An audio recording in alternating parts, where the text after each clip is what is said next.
করা না হয়। কি বলছি সবাই বুঝতে পারছো? এটা সকলের চাওয়া উপরে, কিন্তু তোমার যে ভোট কেন্দ্র, সেই ভোট কেন্দ্রের সাথে সম্পৃক্ত যে কর্মীরা আছে, বিভিন্ন পক্ষের কর্মী, তারা তো আর তাদের এই উপরের জিনিসগুলো অনেক সময় কি করে এড়াই চলে, কারণ জিততে তো হবে। সো তাদের সেই চাওয়া পাওয়া যে ভোট কেন্দ্রের আশেপাশের যারা, সেটা তোমাদেরকে প্রভাবিত করবে না, তোমাদেরকে কেউ কোনো রকমের চাপ দিতে পারবে না। কি বলছি সবাই বুঝতে পারছো?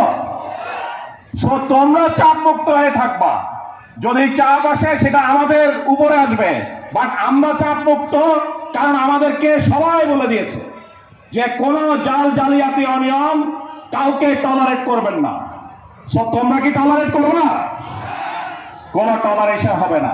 তুমি দাঁড়ায় আসছো ওখানে, আমাদের সাংবাদিক ভাইরা, অন্যরা